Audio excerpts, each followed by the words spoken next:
The dust devil that swept through Dodge City's main street on that October morning carried more than prairie dirt. It carried the scent of desperation. Jack Hawk Hawthorne pulled his worn hat lower as he guided his horse toward the general store, the familiar weight of solitude settling on his shoulders like an old coat.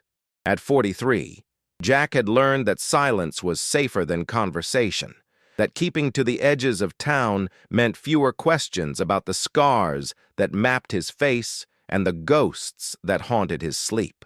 The Hawthorne Ranch sat 5 miles east, where he worked alongside his aging father Clayton, their relationship built more on shared labor than shared words. The morning bustle of Dodge City hummed around him, cowboys preparing for cattle drives, merchants hawking their wares, and the ever-present sound of hammers as the town continued its relentless expansion. But something different caught his attention as he dismounted near Murphy's general store. A woman stood at the counter, her back rigid with barely contained desperation. Her dress, once fine, now bore the telltale signs of hard travel, dust, wrinkles, and the kind of wear that spoke of nights spent sleeping rough. Beside her, a small girl of perhaps 7 years old clung to the woman's skirt, her wide eyes darting nervously around the store. "Please, Mr. Murphy," the woman was saying, her voice carrying the refined accent of someone who'd known better days. "It's solid gold.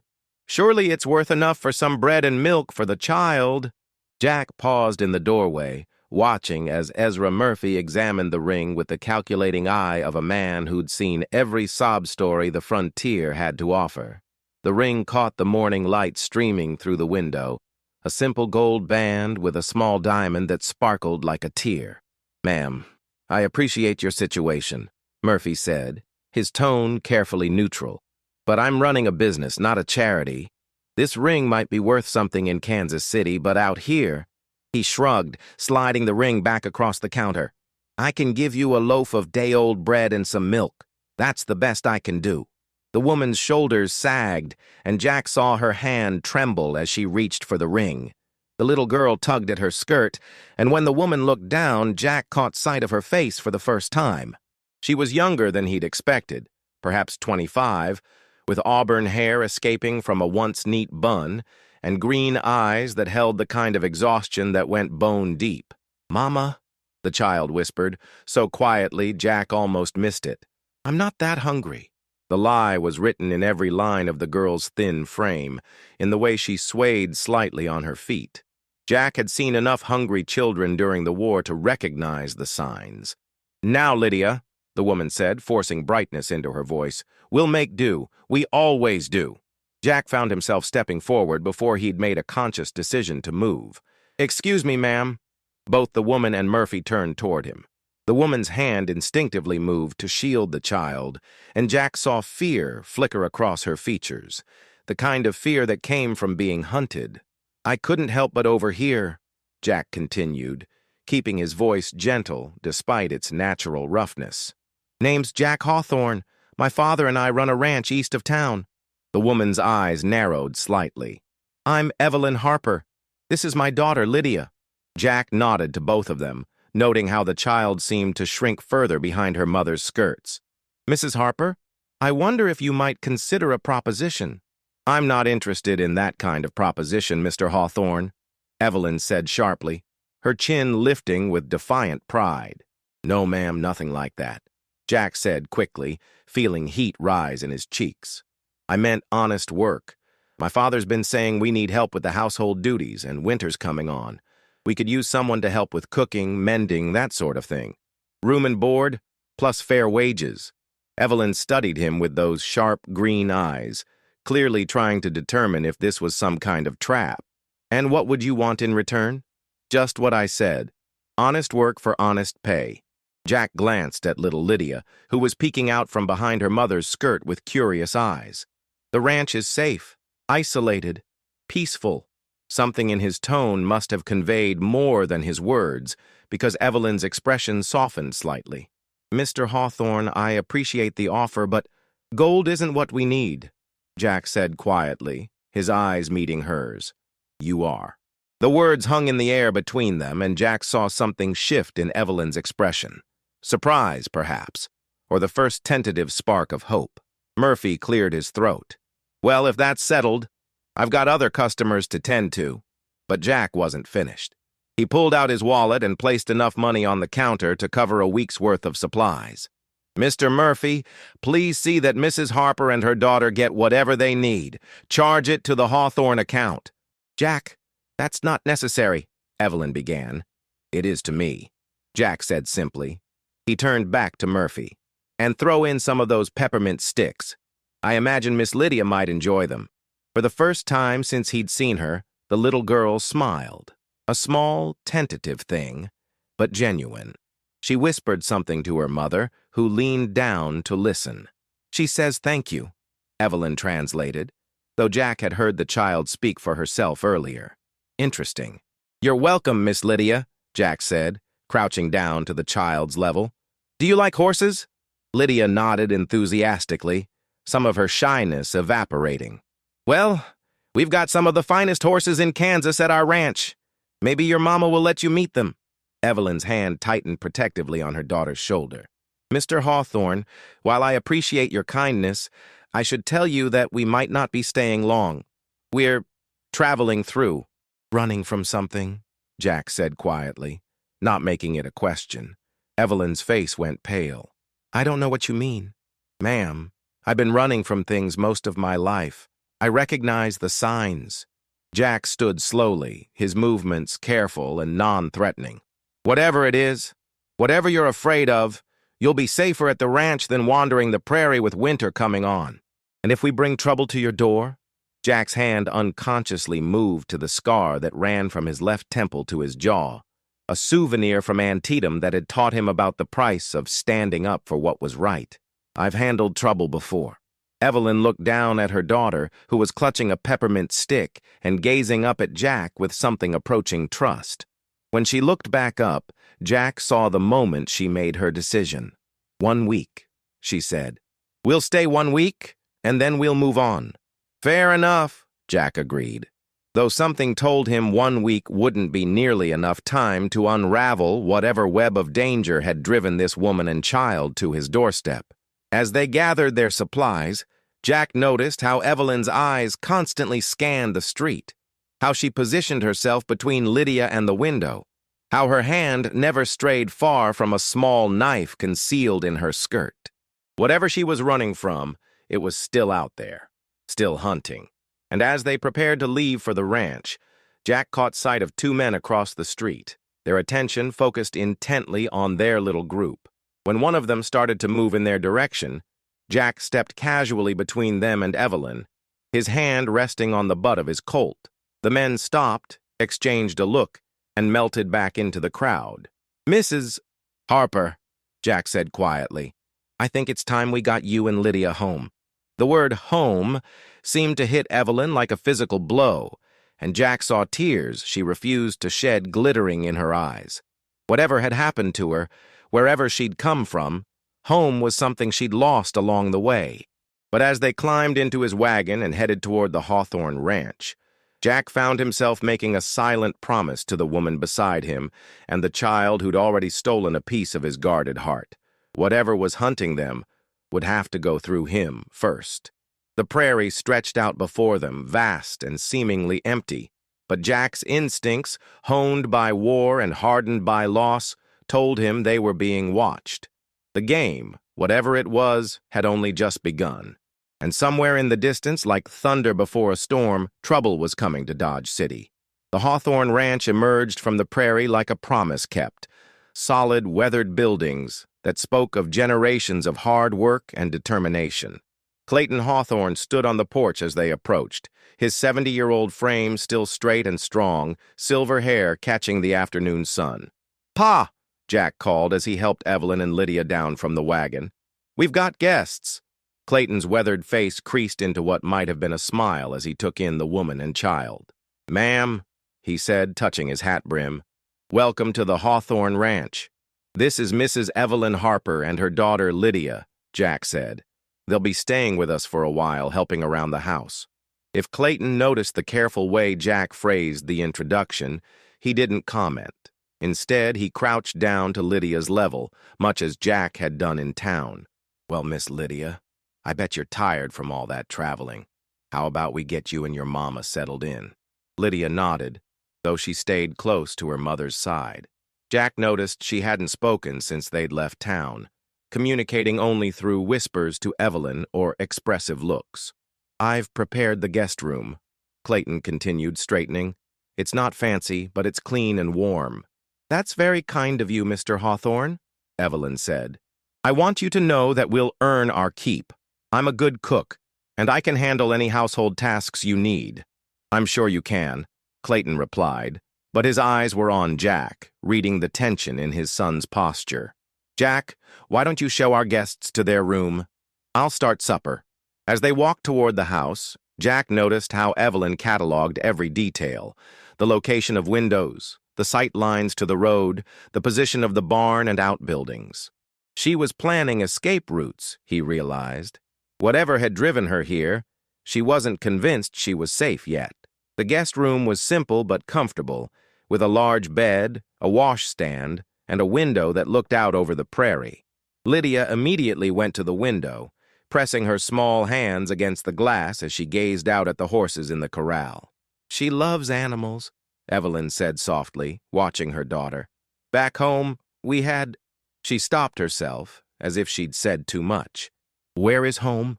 Jack asked gently. Evelyn's expression shuddered. "It doesn't matter. We can't go back. Can't or won't. Mr. Hawthorne, I appreciate what you've done for us, but there are things you don't understand, things I can't explain." Jack studied her face, noting the way her hand unconsciously moved to her throat, as if checking for something that wasn't there. "Try me." For a moment, he thought she might actually tell him. Her lips parted, and he saw the desperate need to share her burden warring with fear. But then Lydia turned from the window and tugged at her mother's skirt, and the moment was lost. "Mama, can I see the horses?" Lydia whispered. "Of course, sweetheart," Evelyn said, the relief in her voice evident. "Mr. Hawthorne, would that be all right?" "Jack," he corrected. "And yes, I'd be happy to introduce her to them." They made their way to the corral, where 3 horses grazed peacefully in the afternoon sun. Jack's favorite, a bay mare named Whiskey, lifted her head as they approached. "This is Whiskey," Jack said, climbing over the fence. "She's gentle as a lamb, but fast as lightning when she needs to be." Lydia's eyes widened as Jack led the mare over to the fence. When Whiskey lowered her head, allowing the child to stroke her nose, Lydia's face lit up with pure joy. "She likes you," Jack observed. "Animals are good judges of character. Lydia has always had a way with them," Evelyn said, but there was sadness in her voice. "She used to spend hours in the stables back—" Again, she stopped herself. "Back where?" Jack pressed gently. Before Evelyn could answer, the sound of approaching hoofbeats made them all turn. 3 riders were coming up the road, moving at a pace that suggested urgency rather than casual travel. Jack felt Evelyn go rigid beside him. "Get Lydia inside," he said quietly. "Jack, now." Evelyn didn't argue. She scooped Lydia up and hurried toward the house. But Jack noticed the child looking back over her mother's shoulder, her eyes wide with what looked like recognition. The riders pulled up in the yard, dust swirling around their horses. Jack recognized the man in the lead, Sheriff Amos Braddock, a decent man who'd kept the peace in Dodge City for the better part of a decade. The other 2 were strangers, well-dressed men with the kind of hard eyes that spoke of violence as a profession. "Afternoon, Jack," Braddock said, touching his hat brim. "Sorry to bother you, but we're looking for someone." "Oh?" Jack kept his voice neutral, though his hand rested casually near his gun. One of the strangers, a tall man with a neatly trimmed beard, urged his horse forward. "We're looking for a woman and child. The woman's name is Evelyn Harper, though she might be using a different name. The child is about 7 years old, blonde hair, blue eyes." "And you are?" Jack asked. "Name's Morrison. I work for Mr. Silas Drummond." Jack knew that name. Drummond was a cattle baron with holdings throughout Kansas and Colorado, A man with enough money and influence to buy his way out of most troubles. What's Drummond want with a woman and child? Morrison's smile was cold. That's private business. Have you seen them? Lots of people pass through, Jack said carefully. Could you be more specific about why you're looking for them? The woman kidnapped the child, the second stranger said bluntly. We're here to bring the girl back to her rightful family. Jack felt something cold settle in his stomach. Kidnapped? That's right, Morrison said. The child's name is Lydia Drummond. She's Mr. Drummond's granddaughter. And the woman? A servant who took the child when she fled. We have reason to believe she's headed this way. Sheriff Braddock shifted uncomfortably in his saddle. Jack, if you've seen them, you need to tell us. Kidnapping's a serious charge. Jack looked at the three men, his mind racing. Everything about their story felt wrong. The way Morrison's eyes kept scanning the ranch buildings. The way the second man's hand never strayed far from his gun. The way Braddock seemed uncomfortable with his companions. Can't say I've seen anyone matching that description, Jack said finally. Morrison's eyes narrowed. You sure about that? We tracked them to Dodge City. Someone saw a woman and child with a man matching your description. Like I said, lots of people pass through. Mind if we take a look around? Morrison asked, though it wasn't really a question. Actually, I do mind, Jack said, his voice hardening. This is private property. Now, Jack, Braddock said carefully, if you're harboring a kidnapper, I'm not harboring anyone, Sheriff, but I'm also not letting strangers search my property without a warrant. Morrison's hand moved toward his gun, but Braddock held up a warning hand. Easy, Morrison. Jack's within his rights. For now, Morrison said, his eyes locked on Jack's. But we'll be back, and when we find that woman and child, anyone who helped them will answer for it. The three men wheeled their horses around and rode off, leaving Jack standing in the yard with his heart pounding. He waited until they were out of sight before heading back to the house, where he found Evelyn and Lydia huddled in the kitchen with Clayton. They're gone, Jack said, but Evelyn's face was white with terror. They found us, she whispered. How did they find us so fast? Evelyn, Jack said gently, I need you to tell me the truth. Is Lydia really your daughter? Evelyn's arms tightened around the child. In every way that matters, but not by blood. No, Evelyn admitted, tears streaming down her face. But Jack, you don't understand. They're not here to rescue her. They're here to silence her. Silence her? Why? Evelyn looked down at Lydia, who was pressed against her side, trembling. Because she saw something she wasn't supposed to see, something that could destroy Silas Drummond. What did she see? Murder, Evelyn whispered. She saw Drummond murder her parents. The words hit Jack like a physical blow. He looked at the little girl, really looked at her, and saw the trauma hidden behind those blue eyes, the reason for her selective muteness, the fear that made her cling so desperately to the woman who'd risked everything to save her. Dear God, Clayton breathed. They killed my sister and her husband, Evelyn continued, her voice breaking. Made it look like an accident, but Lydia was hiding in the barn. She saw everything. I was her governess, and when I realized what had happened, I took her and ran. Why would Drummond kill his own family? Money, land, power. My sister's husband discovered that Drummond had been stealing from the family trust, embezzling funds meant for Lydia's inheritance. When he confronted Drummond, Evelyn shuddered. Drummond couldn't let him live. Jack felt rage building in his chest, a cold, controlled fury that he hadn't felt since the war. And now he wants to silence the only witness. He'll never stop hunting us, Evelyn said. Never. We should leave tonight before... No, Jack said firmly. You're not running anymore. Jack, you don't understand what you're up against. Drummond has money, influence, men who'll do anything he asks. And I have something he doesn't, Jack replied, his hand moving to his gun. I have the truth. And I'll be damned if I let him hurt that little girl. Outside, thunder rumbled in the distance, and Jack realized the storm was just beginning. The storm that had been threatening all day finally broke just after midnight, rain lashing against the windows of the Hawthorne ranch house. Jack sat in the kitchen, nursing a cup of coffee that had long since gone cold, his eyes fixed on the darkness beyond the glass. Every shadow could hide a threat. Every sound of wind could mask approaching hoofbeats. Clayton emerged from his room, fully dressed despite the hour. "Can't sleep either?" "Someone needs to keep watch," Jack replied. "They'll be back. Maybe not tonight with this storm." Men like Morrison don't let weather stop them when there's money involved. Clayton poured himself coffee and settled into the chair across from his son. "You know we can't fight Drummond forever. He's got too much power, too many resources." "What are you suggesting?" "I'm suggesting we think this through. Maybe there's another way." Jack studied his father's weathered face. "You're thinking of turning them over." "I'm thinking of keeping us all alive," Clayton said quietly. "Jack, I've seen what men like Drummond can do. They don't just come after their targets, they destroy anyone who gets in their way. So we just hand over a child to be murdered? We don't know that's what would happen. Pa, you saw that little girl's face when those men rode up. She knows exactly what they want to do to her." Clayton was quiet for a long moment, staring into his coffee. "Your mother would have taken them in, wouldn't she? No questions asked, no thought for the consequences." "Ma always said the right thing was rarely the easy thing. And it got her killed." The words hung in the air between them, heavy with old pain.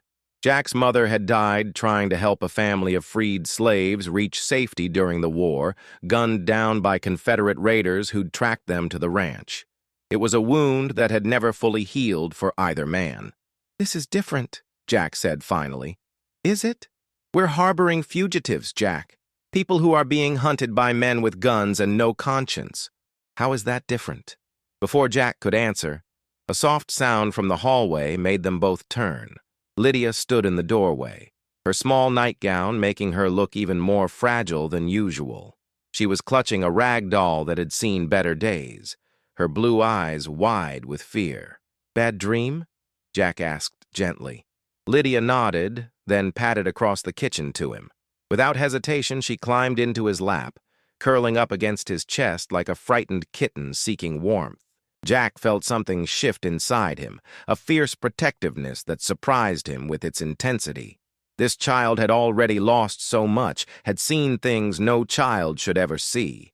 The idea of handing her over to the men who'd murdered her parents was unthinkable. "Where's your mama?" he asked softly.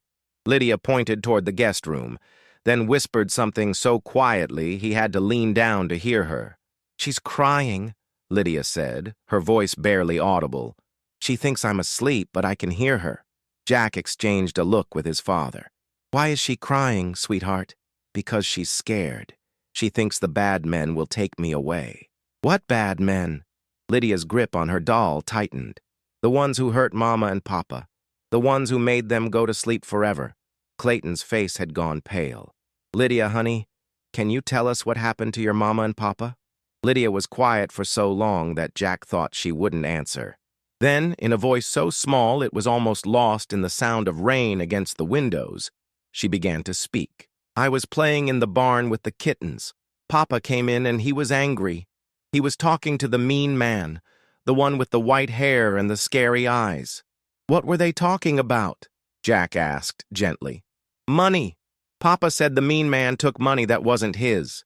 The mean man said Papa was wrong, but Papa had papers. He showed them to the mean man." Jack felt his blood run cold. "What happened then?" "The mean man got very angry. He had a gun. Papa tried to run, but—" Lydia's voice broke. "There was a loud noise and Papa fell down. Then Mama came running and there was another loud noise." Tears were streaming down the child's face now, and Jack held her closer, his own eyes burning with rage and sorrow. "I hid in the hay," Lydia continued. "The mean man told his helpers to make it look like an accident. They put Mama and Papa in the house and started a fire." "Dear God," Clayton breathed. "Evie found me," Lydia whispered. "She was crying too. She said we had to leave, that the mean man would hurt me if he knew I saw what happened." Jack looked up to see Evelyn standing in the doorway, her face streaked with tears. "She has nightmares," Evelyn said quietly. "Every night." "How long have you been running?" Jack asked. 3 months. We've been moving from town to town, never staying anywhere long, but somehow he always finds us." He has resources, Clayton said grimly. Money, men, connections. Probably has people watching every train station, every stagecoach line, which is why we need to get her somewhere safe, Evelyn said. Somewhere far from here. There is nowhere safe, a new voice said from the kitchen doorway. Not as long as Silas Drummond draws breath. They all turned to see Sheriff Braddock standing there, rain dripping from his coat. His hand rested on his gun, but his expression was troubled rather than threatening. Sheriff, Jack said carefully, shifting to shield Lydia with his body. Kinda late for a social call. I came to warn you, Braddock said. Morrison and his men are planning to come back tomorrow with a federal marshal. They're claiming you're harboring a kidnapper. And you believe them? Braddock's laugh was bitter. Jack, I've been a lawman for 20 years. I know the difference between men seeking justice and men seeking to cover up their crimes. Then why are you here? Because I can't stop them. Drummond's got too much influence, too many people in his pocket. That federal marshal? He's been bought and paid for.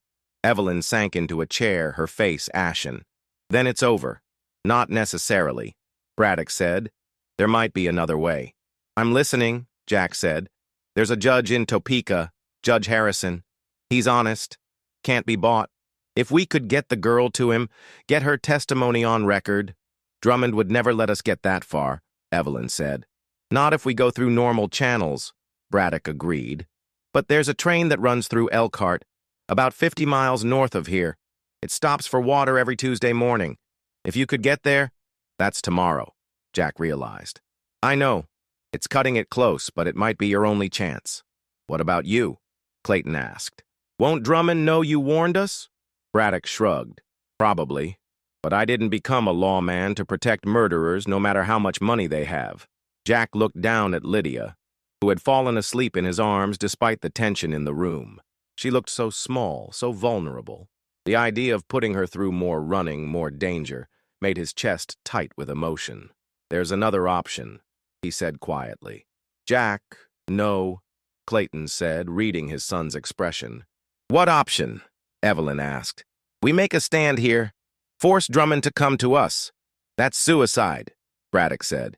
He'll bring an army. Maybe. Or maybe he'll come himself, thinking we're just a couple of ranchers who got in over their heads. And if you're wrong? Jack looked at his father, seeing the fear and resignation in the old man's eyes. Then he looked at Evelyn, seeing the desperate hope she was trying to hide. Finally, he looked down at the sleeping child in his arms. Then at least we'll go down fighting for something that matters. The room fell silent except for the sound of rain and Lydia's soft breathing. Outside, lightning illuminated the prairie in stark black and white, and Jack couldn't shake the feeling that they were standing at the edge of something that would change all their lives forever. There's something else, Braddock said finally. Something you need to know about Morrison and his men. What? They're not just hired guns. They're killers. Professional ones. The kind of men who don't leave witnesses. All the more reason to get Lydia away from here, Evelyn said. Or all the more reason to end this once and for all, Jack replied. He stood carefully, still holding the sleeping child. Sheriff, how much time do we have? They'll be back at first light. Maybe 6 hours. Then we'd better get ready. As Jack carried Lydia back to her room, he caught sight of his reflection in the hallway mirror, a scarred, weathered man holding a child who trusted him to keep her safe. The weight of that trust was almost overwhelming, but as he tucked Lydia into bed and watched Evelyn smooth the covers around her, Jack felt something he hadn't experienced in years: purpose. For the first time since the war, he had something worth fighting for. The storm was far from over, but Jack Hawthorne was ready for whatever came with the dawn. Dawn came gray and threatening, the storm having passed but leaving the air heavy with the promise of more violence to come. Jack stood on the porch of the ranch house, his rifle cradled in his arms, watching the road that stretched toward Dodge City. Beside him, Clayton checked his shotgun for the 3rd time in 10 minutes. Still time to change your mind, the older man said quietly. No, there isn't, Jack replied. Not anymore. In the kitchen behind them, Evelyn was preparing what might be their last meal together, while Lydia sat at the table, her blue eyes solemn as she watched the adults prepare for battle. The child seemed to understand that something momentous was about to happen, though she remained silent, communicating only through glances and gentle touches. Sheriff Braddock had left before dawn, ostensibly to return to town, but actually to position himself where he could observe Drummond's men and provide warning if needed. He'd left behind extra ammunition and a grim prediction. They'll come in force, and they won't be interested in taking prisoners. The waiting was the hardest part. Jack had learned that during the war, the endless minutes before battle when fear and anticipation twisted in your gut like a living thing. But this was different. This time, he wasn't fighting for abstract concepts like country or honor. This time, he was fighting for the life of a child who'd already seen too much death. "Jack," Evelyn called from the kitchen. "Could you come here for a moment?" He found her standing by the window, her face pale but determined. Lydia was nowhere to be seen. "I sent her to gather eggs," Evelyn explained. "I wanted to talk to you alone." "About?" "About what happens if—" She swallowed hard. "If things go badly today." "They won't. You can't know that." She turned to face him fully, and Jack saw the depth of her fear and determination. "Promise me something. Evelyn, promise me that if it comes down to a choice between saving me and saving Lydia, you'll choose her." Jack felt something twist in his chest. Over the past few days, he'd come to care for this brave, desperate woman almost as much as he cared for the child she'd risked everything to protect. The idea of losing either of them was unbearable. "It won't come to that," he said. "Promise me, Jack. Please." Before he could answer, the sound of approaching horses made them both freeze. Jack moved to the window, peering through the curtains at the dust cloud rising from the road. "How many?" Evelyn whispered.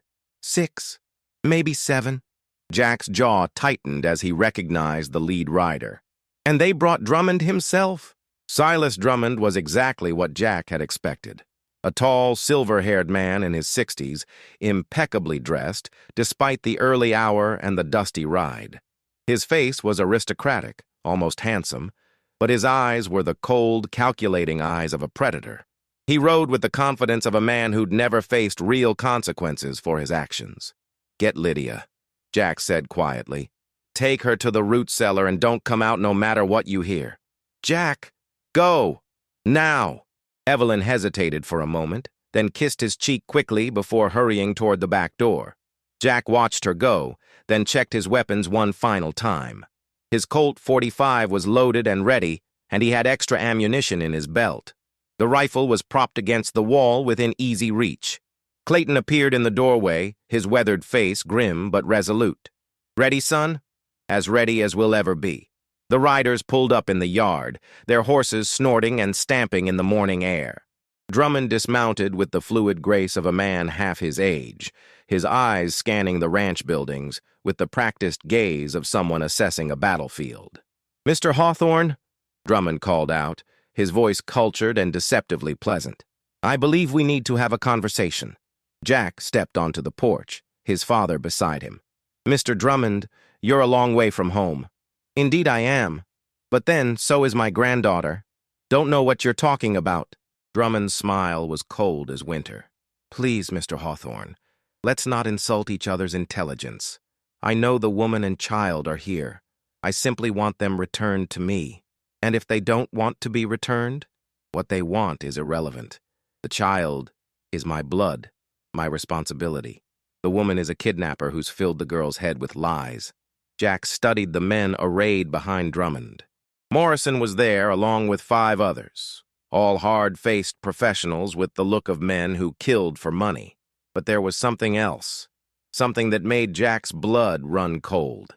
These weren't just hired guns. They were the kind of men who enjoyed their work. "Funny thing about lies," Jack said conversationally. "Sometimes they turn out to be the truth." Drummond's expression didn't change, but Jack saw something flicker in those cold eyes. "I'm prepared to be generous, Mr. Hawthorne. Return what belongs to me, and I'll compensate you for your trouble. Say, $10,000? That's a lot of money." "It is indeed. Enough to buy a great deal of silence. And if I'm not interested in being bought, then you're a fool." Drummond's voice hardened. "I'm offering you a chance to walk away from this with your life and your ranch intact. I suggest you take it. Counteroffer, Jack said. You and your men ride out of here now, and I won't shoot you for trespassing. Drummond laughed, a sound like breaking glass. You're outnumbered 7-2, Mr. Hawthorne. Those aren't good odds. I've faced worse. Have you? Have you faced men who've killed children before? The words hit Jack like a physical blow, confirming his worst fears about what Drummond intended for Lydia. You son of a bitch. The child saw something she shouldn't have seen, Drummond continued, his voice matter of fact. Something that could cause me considerable inconvenience. I simply can't allow that. She's your granddaughter. She's a liability.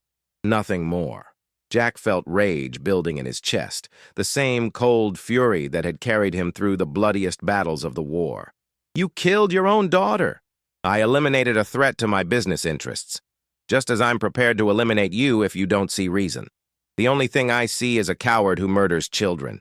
Drummond's facade of civility finally cracked. Morrison, take your men and search the buildings. Kill anyone who gets in your way. The gunmen started to dismount, but Jack's voice stopped them cold. First man who steps foot on this porch dies where he stands.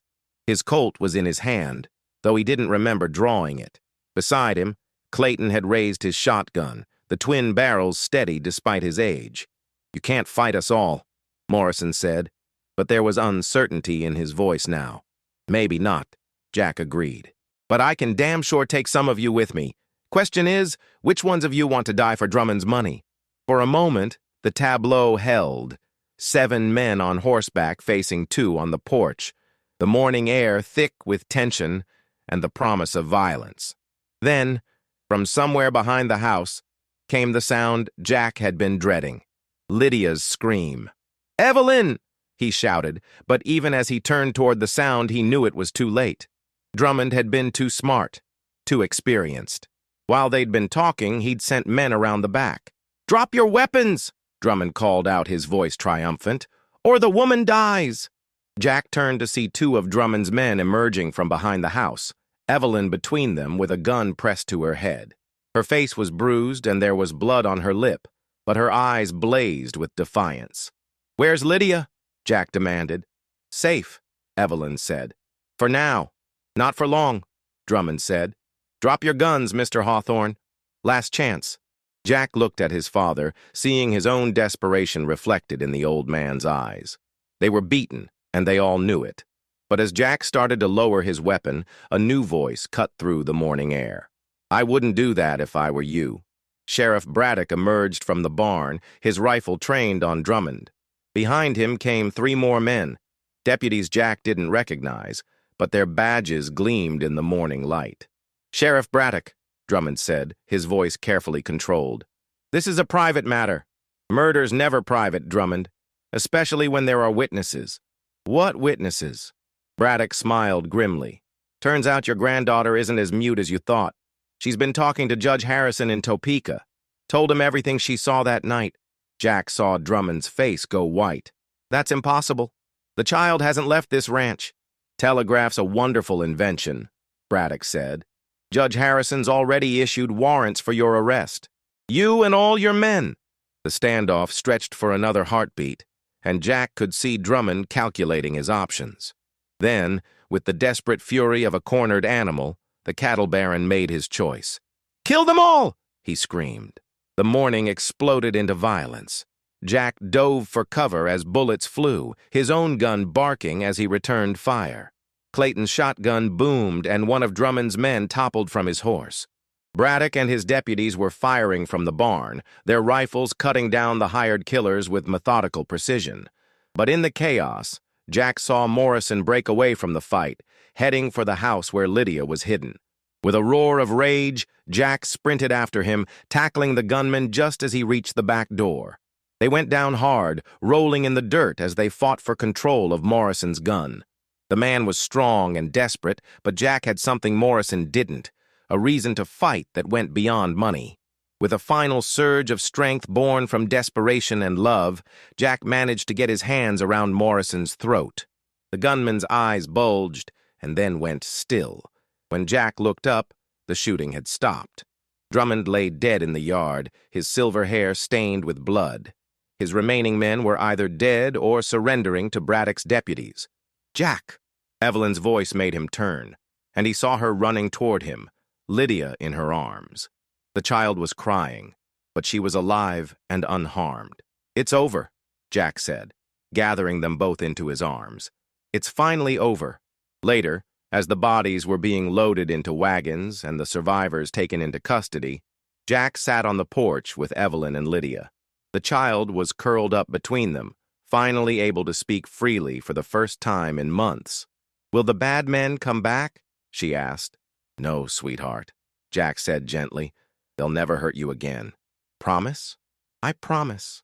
Evelyn looked at him over Lydia's head, her eyes bright with tears and something that might have been hope. "What happens now?" Jack thought about the question, about the ranch that needed tending, about the child who needed a home, about the woman who'd risked everything for love. "Now," he said, "we build something new, something better. Together?" Jack smiled, feeling something he hadn't experienced in years. Peace. Together.